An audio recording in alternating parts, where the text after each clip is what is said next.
Kita Aku bikin bisa thumbnail dilanjutkan dulu ya. langsung. Kita Pendapat bikin Islam ada di thumbnail, sini nih. Iya, iya. kita bikin judul, bikin thumbnail, agar apa? Semua percakapanmu, semua diskusi di sini bisa terdokumentasi dan orang-orang yang di luar sana itu bisa gampang mencari temanya. Ditunggu ya. Siap, siap. Siap yang lainnya, Mas Boim, Mas Yusuf, bikin thumbnailnya ya. Aku sementara moderator dulu, Pak. Penegak Islam, Mas Yusuf. Apa? Oh, Mas Yusuf belum ntar aku aja kalau begitu yang gue live. Sebenarnya tak beri peluang teman-teman yang lain untuk membuat ini. Saya ngalah lah, nggak live nggak apa-apa. Tapi nggak ada. Apa judulnya? Apa penyebab sehingga umat Islam tidak percaya Yesus sebagai Tuhan? Kristen Ya, Pak. menjawab, Islam Kristen bertanya, Gini aja. Muslim menjawab. Kenapa umat Islam tidak percaya Yesus sebagai Tuhan? Itu aja. Udah Kristen Bertanya. Ya. Dari Itu pandangan ada kita. itu ada judulnya itu ada judulnya Bang Jul, saya ketik. Apa judulnya? Ntar. Lihat dulu. Oke, terima kasih ya. Tanda saya Belum. Iya, judulnya tunggu seperti sebentar itu. beberapa menit.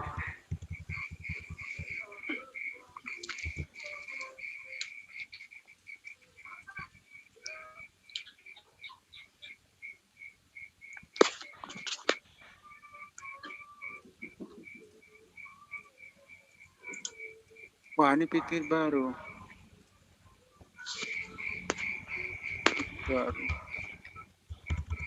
Sebentar, saya bikin thumbnailnya dulu. Enggak lama sedikit sih pakai Photoshop soalnya. Nanti Om Demian itu bantah bahwa benar-benar Yesus itu Tuhan pakai dalil, begitu maksudnya Pak Demian. Oke, siap. Apa dulu ya? Ruang utama gimana ini? Aman nggak di sana? Aman, barusan dari sana. Oke, bentar, saya kasih dulu.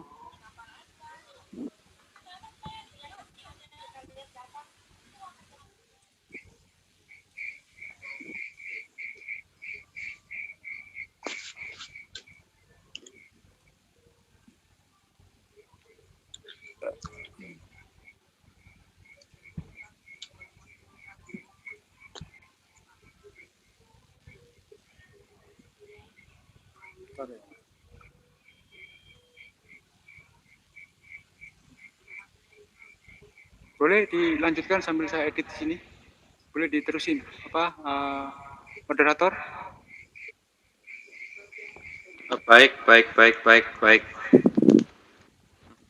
Mungkin sebelum lebih lanjut ya, silakan untuk ngobrol dulu sebentar sembari menunggu Bang Zul untuk selesai mengerjakan thumbnail. Monggo silakan Mas Demian dan juga Pak Bang Demian dan juga Bang Zuma untuk ngobrol-ngobrol ringan saja. Nanti kita akan masuk acaranya ketika Pak Zul sudah memberikan aba-aba. Silakan. Kalau mau ngobrol dulu aja, santai, jangan kerana apa yang nanti dibicarakan. Ada Pak Hendi juga. Ada Pak Herdi juga tuh. Iya, ada Pak Herdi juga. Kalau mau ngobrol-ngobrol santai aja, maksudnya nyantai dulu. Nggak usah ngopi. Terlalu ini ya, ngopi-ngopi dulu lah. Ataupun paste dulu lah. Kalau kopi kan pasti ada tambahan paste ya, kopi paste. Silakan kalau mau. Enggak, maksud saya siapa tahu Pak Herdi mau jadi satu tim dengan Pak Demian, nggak apa-apa. Enggak usah lah.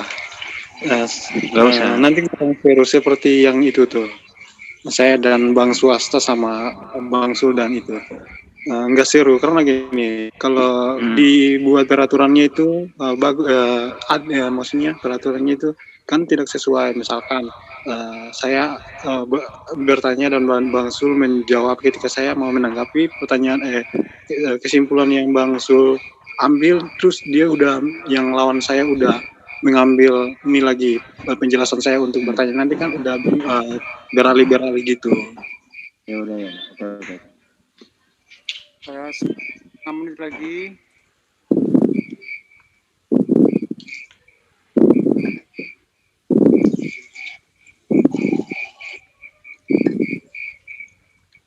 Oke Pak Zul. Itu suara siapa tuh? Ditutup aja. Suara gemerutuk dulu. Iya. Suara jangkrik Pak. Suara napas bukan? Lagi minum air ini. Oke, silakan sudah live. Baik. Baik, assalamualaikum warahmatullahi wabarakatuh. Selamat malam untuk semuanya. Kita kembali lagi di channelnya Bang Zulfikar Official, dan sekarang ada tajuk tema yaitu Kristen bertanya, Muslim menjawab, dengan narasumber di sini ada Pak Zulfikar M. Abbas dan juga ada dari pihak Kristen ya. Di sini ada Bang Demian dan juga siapa? Dengan Pak ini ya, Pak Herdi ya. Silahkan untuk dimulai dan saya serahkan ke narasumber kita yaitu Bang Zuma atau Zulkifli M. Abbas. Silahkan Bang Zuma untuk membuka statementnya atau membuka acaranya. Silakan Bang, waktu dan tempat saya persilahkan. Baik, bismillahirrahmanirrahim. Bang Zuma. Assalamualaikum warahmatullahi wabarakatuh. Bang Zuma. Baik. Assalamualaikum warahmatullahi wabarakatuh. Waalaikumsalam. Sebelum kita masuk dalam diskusi ini, saya salam-salam dulu dengan netizen yang ada di luar sana, sahabat-sahabat kita. Ini live di mana aja ini, Bang? Di Bang Zulfikar Official saja sementara. Nanti akan ada sambungan dari Bang Wan Channel dan juga dari Bang Yusuf. Bang Yusuf itu di Penegak Islam Channel, Bang. Oke. Jadi sahabat-sahabat yang ada di channel Zulfikar Official dan Zulkifli M. Abbas juga kayaknya di live-kan oleh admin. Oh, Mudah-mudahan mohon maaf nggak kesebut. Nggak apa-apa, Bang. Mudah-mudahan malam ini kita bisa mendapatkan ilmu yang bermanfaat ya, baik dari sisi pencerahan daripada saudara Demian yang mewakili Kristen maupun kita dari Muslim yang nanti memaparkan tema ya sesuai dengan permintaan saudara Demian, kenapa umat Islam tidak percaya kepada ketuhanan Yesus. Bukan begitu ya? Begitu temanya ya? Iya, temanya itu, Bang. Oke. Apa bisa dimulai? Silakan Bang, silakan. Baik. Jadi kenapa umat Islam itu tidak percaya akan ketuhanan Yesus? Ada banyak hal penyebabnya. Di antaranya karena Yesus itu adalah makhluk. Yesus itu adalah manusia. Sementara Sang Pencipta alam semesta itu bukanlah makhluk, bukan ciptaan, apalagi manusia. Itu alasan saya. Silakan ditanggapi. Oke, terima kasih Bang Suma. Jadi Mas menjelaskannya sesuai dengan imannya Mas, gitu maksudnya. Yang Mas imani. Tidak, itu sesuai dengan ajaran Yesus sendiri. Bahwa memang dia itu bukanlah sang pencipta alam semesta. Oke, gini Mas. Di mana itu? Di Injil atau di Al-Quran? Itu banyak di dalam kitab Anda, salah satunya. Tapi sebelumnya saya ingin bertanya dulu, ya supaya kita bisa satu arah dalam diskusi ini, satu paradigma berpikir tentang apa Tuhan menurut Anda. Menurut saya, kita Tuhan itu bukan ciptaan. Gini, kan kita ngomongnya tentang kenapa Muslim tidak percaya kepada ketuhanan Yesus, maka seharusnya kami sebagai umat Kristen menjelaskan tentang ketuhanan Yesus terdahulu. Ya, silakan. Non Kristen itu mengkritik, karena kan misalkan di dalam Alkitab kan berbeda sama di dalam Al-Quran. Nah, jadi kan kita sebagai umat Kristen harus menjelaskan dulu. Silakan. Oke, gini Bang. Contoh seperti tadi yang Bang katakan bahwa Yesus hanya ciptaan. Nah, kan di dalam Injil seperti itu. Saya jelaskan ke intinya aja sesuai dengan dalil. Saya kutip sesuai dengan dalil. Jadi di dalam iman Kristen, di dalam Injil mengatakan bahwa Yesus adalah Tuhan yang datang ke dunia dalam rupa manusia. Saya kasih dalilnya sesuai dengan Injil, bukan sesuai dengan asumsi saya. Yohanes 1 ayat 1. pada mulanya adalah firman. Firman itu bersama-sama dengan Allah dan firman itu adalah Allah. Yohanes 1 ayat 14. Firman itu telah menjadi manusia. Nah, sangat-sangat jelas di sini tidak Yesus adalah Allah yang jadi manusia, bukan ciptaan. Nah, yang kita ketahui sendiri, Yesus datang dilahir dari seorang wanita perawan. Dan Anda kan yang kita ketahui sendiri, setelah Adam tidak ada lagi manusia yang diciptakan. Semua manusia dilahirkan dari adanya hubungan antara sepasang kekasih, dan dari situ maka kita semuanya bisa ada di dalam dunia, ya kan? Dan Yesus lahir tanpa ada hubungan itu. Dalam arti apa? Kalau tidak ada manusia lagi yang diciptakan, maka Yesus memang bukan diciptakan. Dan di Yohanes 1 ayat 1 dan Yohanes 1 ayat 14 dengan terang-terangan mengatakan bahwa Yesus adalah Allah yang datang dalam rupa manusia.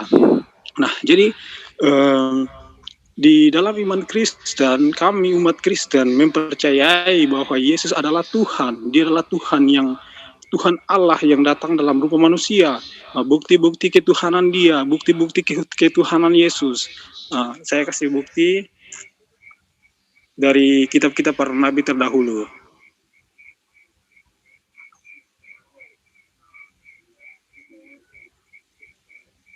Bentar.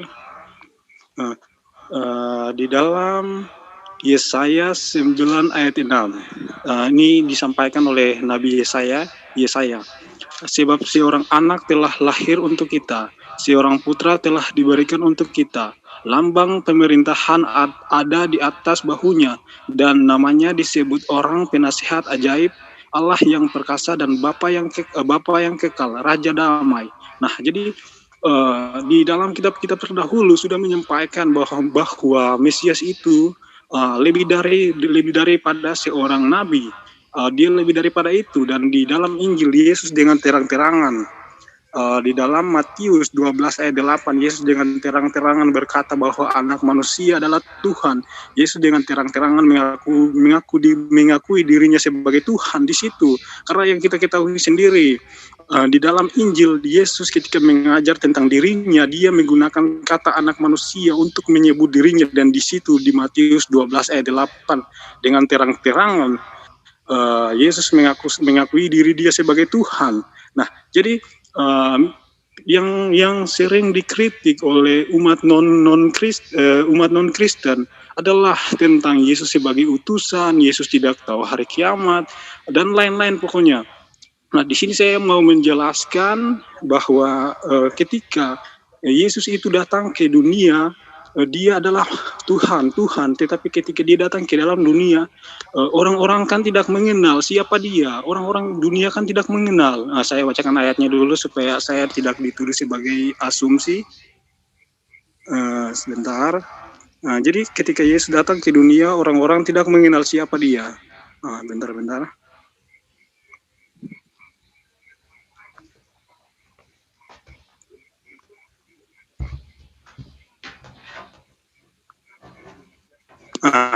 Yohanes 1 ayat 10. Ia telah ada di dalam dunia dan dunia dijadikan olehnya, tetapi dunia tidak mengenalnya. Nah, di sini dengan terang-terangan dikatakan bahwa dia telah ada di dalam dunia dan dunia diciptakan atau dijadikan dia.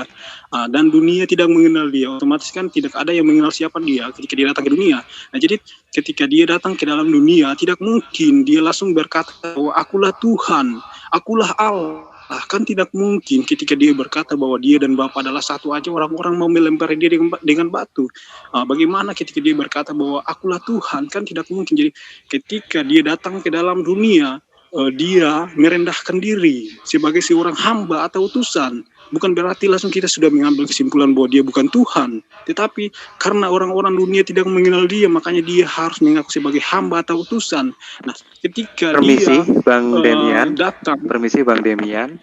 Ini kan Ya. Bang Demian sudah terlalu panjang menjelaskan. Langsung aja ke inti poin dari apa yang Bang Demian tanyakan kepada Bang Zuma. Karena memang kalau dari judul kan Kristen bertanya, Muslim menjawab. Silakan Bang Demian untuk langsung ke poin inti dari pertanyaan Bang Demian untuk ke Bang Zuma. Silakan. Iya, ya. Ini kan menjelaskan tentang ini supaya sesuai dengan topiknya. Iya kan, supaya tidak gagal paham tentang topiknya. Ya, jadi saya tadi tentang Silakan. menjelaskannya lebih singkat. Nah, Singkat ketika saja dia ya. datang ke dalam dunia, iya, oke. Dunia tidak mengerti, otomatis harus mengaku sebagai hamba, atau itu sakit sebagai hamba. Dia sudah punya pengikut, dia sudah memilih pengikutnya, barulah dia menunjukkan siapa dia. Dan ketika dia sudah mengajar, dia sudah punya para pengikut yang sangat banyak, barulah dia berkata ketika seorang bertanya kepada seorang pengikutnya bertanya kepada dia, Tuhan, tunjukkanlah Bapa itu kepada kami, itu sudah cukup bagi kami. Dan apa jawab Yesus kepada dia? Sudah sekian lama aku bersama kamu, tetapi kenapa kamu tidak mengenal aku? Barang siapa mengenal aku, barang siapa melihat aku, maka dia telah melihat Bapa. Nah, jadi dengan terang-terangan ketika Yesus sudah ada di dalam dunia dan dia sudah punya banyak pengikut, barulah dia menyampaikan siapa dia. Jadi kita tidak boleh mengambil kesimpulan dia ketika datang sebagai hamba untuk membuktikan bahwa dia bukan Tuhan. Itu tidak bisa membuktikan atau membatalkan bahwa dia bukan Tuhan. Itu adalah bentuk kerendahan dirinya ketika datang, orang-orang tidak mengenal dirinya, barulah dia seperti itu, atau menyamar sebagai seorang hamba. Nah, jadi di sini saya menjelaskan tentang ketuhanan Yesus sesuai dengan apa yang tertulis di dalam Injil, apa yang tertulis di dalam Alkitab. Nah, jadi kita kembali kepada pertanyaannya, apa penyebab sehingga orang-orang Islam, orang non-Kristen tidak percaya bahwa Yesus adalah Tuhan? Ya, silakan kembali ke Bang Sul. Baik. Jadi seharusnya kalau Yesus itu benar-benar Tuhan, maka yang pertama kali menyembahnya itu adalah Bani Israel secara turun-temurun. Karena janji Allah kepada Bani Israel di dalam Kejadian 17 ayat 7, itu Allah sudah mengangkat sumpah. Aku akan menjadi Allahmu, Allah anak-anakmu, Allah keturunanmu secara turun-temurun.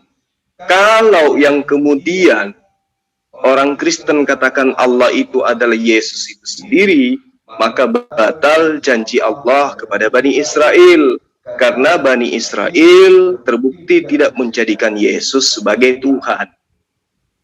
Coba Anda lihat di kitab Anda, Kejadian 17 ayat 7. Aku akan menjadi Tuhanmu. Itu yang mengatakan itu adalah Allah kepada Bani Israel. Aku yang akan menjadi Tuhanmu. Tapi kenapa kemudian orang-orang Israel tidak menjadikan Yesus itu Tuhan kalau Allah itu adalah Yesus itu sendiri? Ini PR. Nah, kemudian dasar pijakan Anda menjadikan Yesus itu adalah Tuhan, Anda mencoba mengambil kitabnya Bani Israel, Yesaya 9 ayat 6. Nah, kita kaji baik-baik. Jadi ketika Kristen memahami ayat 9 daripada kitab Yesaya ini, ya, di situ dia pahami bahwa Yesus itulah Allah itu sendiri yang datang dalam rupa anak manusia. Mencoba untuk memahamkan bahwa yang dinubuatkan di dalam Yesaya 9 ayat 6 itu adalah Allah yang berjanji kepada Abraham untuk datang menjadi manusia. Coba kita lihat. Begitu dikatakan Raja Damai. Pertanyaannya yang sangat sederhana. Kapan Yesus pernah menjalankan sebuah pemerintahan sampai dia dikatakan sebagai Raja Damai? Di dalam kitabnya Kristen, memang banyak dijumpai ucapan Yesus yang menunjukkan bahwa Yesus itu sendiri adalah bukan Raja Damai, bukan penguasa. Contoh, di dalam Matius 10 ayat 34. Jangan kamu menyangka bahwa aku datang untuk membawa damai di atas bumi. Aku datang bukan untuk membawa damai, melainkan damai. Jadi ini salah satu alasan kenapa umat Islam tidak menyembah Yesus sebagai Tuhan. Karena yang dinubuatkan di dalam Yesaya 9 ayat 6, saya jadikan itu sebagai acuan karena Anda mengambil itu. Di situ dikatakan bahwa seorang anak ini akan menjadi orang yang disebut sebagai Raja Damai. Ya, disebut sebagai Raja Damai. Fakta, Yesus dengan lisannya sendiri mengatakan, jangan kau menyangka bahwa aku datang untuk membawa damai di atas bumi. Aku datang bukan untuk membawa damai, melainkan damai. Kemudian, di dalam Lukas 19 ayat 27, Akan tetapi semua seteruku ini yang tidak suka aku menjadi rajanya, kata Yesus, bawa mereka kemari dan bunuhlah mereka di hadapan mataku. Jadi ayat-ayat ini tidak membuktikan bahwa Yesus itu adalah Sar Shalom, Raja Damai. Bukan. Ya, jadi melenceng. Apa yang Anda katakan bahwa Sar Shalom, Raja Damai di dalam nubuatan Yesaya 9 ayat 6 itu tertuju kepada Yesus, saya minta membuktikan dengan data yang ada di kitab Anda bahwa Yesus datang bukan sebagai Raja Damai, tapi dia datang membawa pertentangan, membawa pedang, membuat orang-orang yang tidak menerima dia sebagai pimpinan, sebagai junjungan untuk dibunuh di hadapan matanya. Jadi Sar Shalom itulah yang menyebabkan umat Islam atau Yudaism tidak menyembah Yesus karena dia bukan Raja Damai. Demikian sementara, silakan. Oke, terima kasih Mas Bang Ustadz. Gini Bang, jadi silakan Anda buktikan Yesaya 9 ayat 6 itu untuk Abraham. Di situ dijelas-jelas tertulis sebab seorang anak telah lahir untuk kita, seorang putra telah diberikan untuk kita, lambang pemerintahan ada di atas bahunya, lambang pemerintahan. Nah, Anda kan berkata itu untuk Abraham, faktanya tidak ada. Ayat ini, kitab Nabi Yesaya ini sudah ada sebelum Abraham, maksudnya Abraham sudah ada, dan begitu juga nabi-nabi yang lain, dan barulah Nabi Yesaya datang. Jadi tidak masuk akal jika disampaikan kepada Abraham, itu sangat berbeda jauh. Itu sangat tidak bisa Anda katakan untuk Abraham, tidak masuk akal.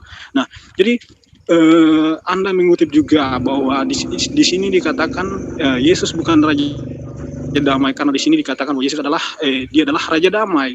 Nah, dengan mengutip-ngutip ayat Alkitab yang tidak Anda pahami, misalkan Anda kutip tentang Yesus berkata, aku datang bukan untuk membawa damai, melainkan pedang. Nah, sekarang Anda buktikan untuk saya bahwa Yesus datang membawa pedang. Sekarang Anda buktikan, kasih satu ayat di dalam Alkitab, Yesus datang membawa pedang.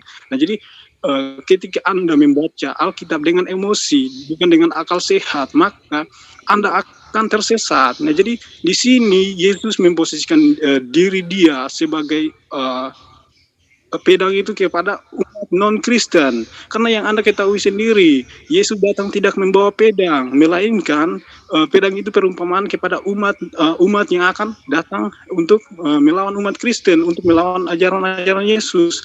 Karena yang kita ketahui sendiri, Yesus datang membawa hukum kasih. Nah, jika Anda berkata bahwa Yesus datang membawa pedang, dan Anda bisa kasih satu ayat Yesus memang datang membawa pedang, maka Anda boleh mengambil kesimpulan bahwa ayat itu bukan perumpamaan untuk umat non-Kristen. Nah, jadi faktanya Yesus, Anda ketahui sendiri bahwa Yesus datang membawa hukum kasih. Hukum dia sebagai dia mengajarkan mengasihi musuh, dia mengajarkan hukum moral yang berbeda dengan ajaran-ajaran agama lain. Agama Islam tidak pernah mengajarkan seperti yang Yesus ajarkan. Agama Yudaisme dan semua agama di muka bumi ini. Nah, sekarang saya mau tunjukkan satu ayat untuk kamu tentang ayat itu memang bukan untuk Yesus yang membawa pedang, tetapi itu perumpamaan untuk umat non-Kristen yang akan membantai umat Kristen dengan pedang. Nah.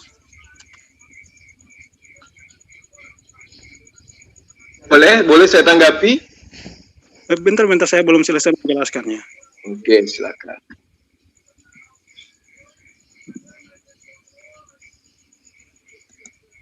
Baik, sambil menunggu Bang Demian, mungkin Bang Zuma bisa mengasih clue sedikit atau memberikan tanggapan sedikit tentang apa yang disampaikan. Iya, bisa saya jelaskan lagi. Nah, dan silakan, Bang Sulkifli mengutip juga. Oke. Dan Bang Sul mengutip juga tentang ayat yang mengatakan bahwa bawalah anak itu kepada kami dan bunuhlah dia di hadapan kami. Coba silakan baca ayatnya dengan baik-baik.